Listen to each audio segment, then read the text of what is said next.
Yeah, I have no idea what I'm looking at.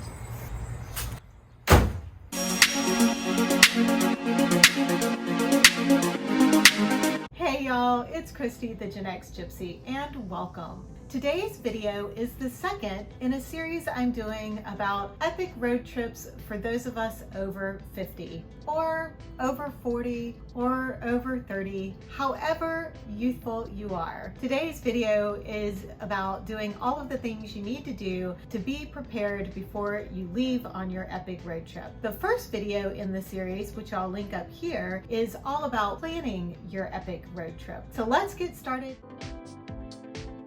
The first step, of course, is all about your car. You need to go get your oil changed, have your filters checked and changed, have your tire pressure checked, your tires need to be rotated, have all of the things done on your car to make sure it is in tip-top shape before you take off on your trip. I would suggest having a discussion with your mechanic and letting them know that you're getting ready to set off on a long road trip and listen to whatever suggestions they may have. And that segues into the next thing that you want to do to be prepared before you leave for your trip.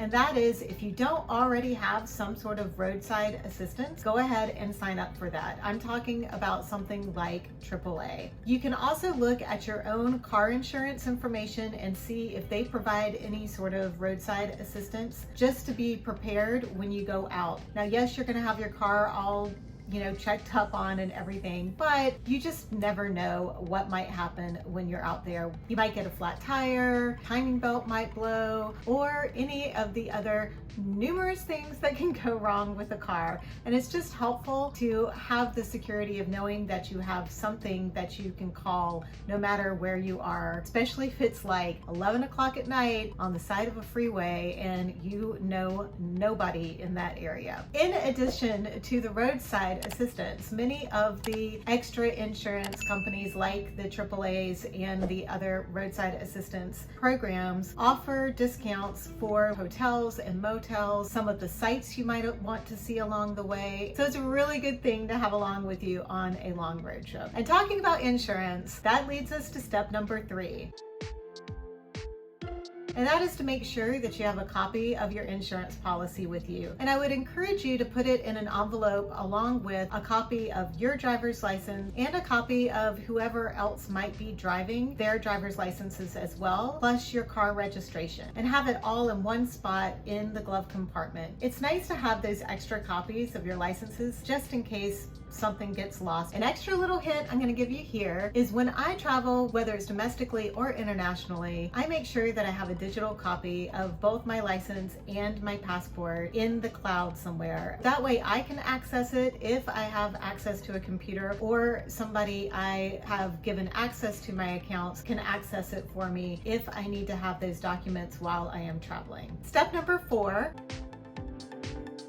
Make sure you have an emergency medical kit put together. And if you're not sure what to put in your emergency medical kit, I did a video on what I put in mine, and I will link it up here so you can check that out after this video is over. Step number 5.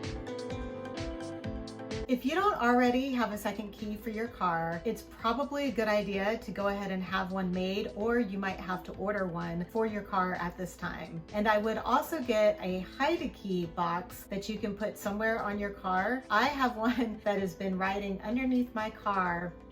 It's probably ridden 5,000 miles at this point. It's still holding on strong. It's been cross country once and all the way up to Cape Cod and back to North Carolina, not to mention all the other travel that I've done around the state of North Carolina. So I can attest that those things hold on really well, and they are well worth the security of knowing that you have an extra key on the outside of your car, just in case your key gets lost while you're hiking or you happen to somehow lock it in the car. It's hard to do with cars these days, but the losing it on a hike, that's a real thing that happens. Step number 6.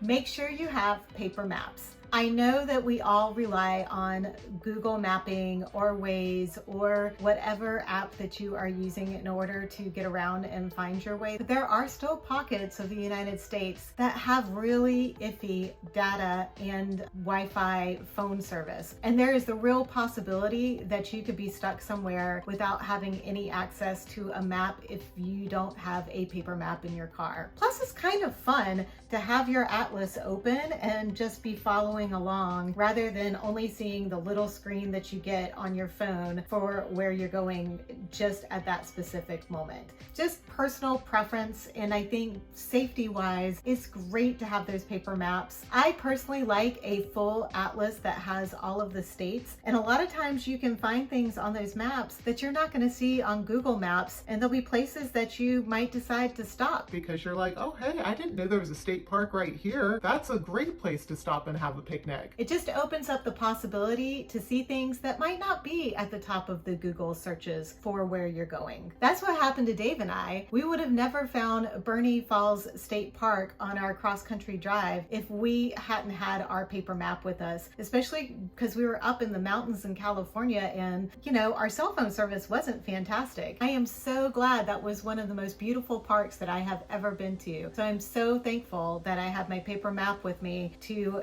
know that that was a place that we wanted to stop. Get those paper maps. And the last step that I have, which may be the most important step,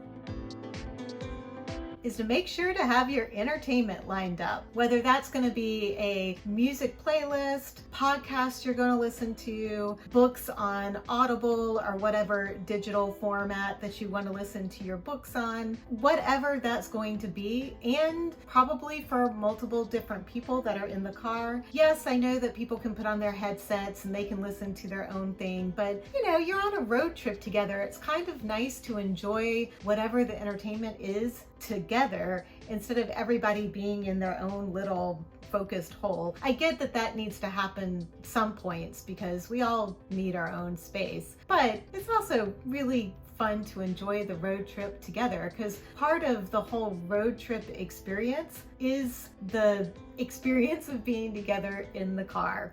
One of the things that my daughter and I did when we drove across country is we put together a playlist and we tried to come up with songs for each state that felt like they were appropriate for that state. Off the top of my head, the few that I can remember are like in Colorado, I think the song was Ain't No Mountain High Enough. And I think in like West Virginia, it was Country Roads by John Denver. And we each came up with a different song. So that was just a fun little like music game, I guess, that we played. But we also had a really good playlist that we put on Spotify and we played along the way. And we listened to a couple of books, and there were different podcasts that we listened to. When I've traveled with my mom, I've put on some different podcasts. Modern Love was one that we both really enjoyed. So that was a great podcast to listen to for multi-generational. You get the idea. Make sure you have your entertainment planned. And also, again, with the whole idea that you may not have phone service everywhere, make sure that you have those items downloaded to your phone so that you can listen to them offline. There you go. 7 steps to prep for your epic road trip, GenX style. I hope you found something useful in this video today. Let me know in the comments below what you do to prep for your road trips. Have a great day, and I look forward to seeing you in the next video. Since insurance programs, trying not to do the friggin' air quotes. Books on tape. Oh my gosh, air quotes.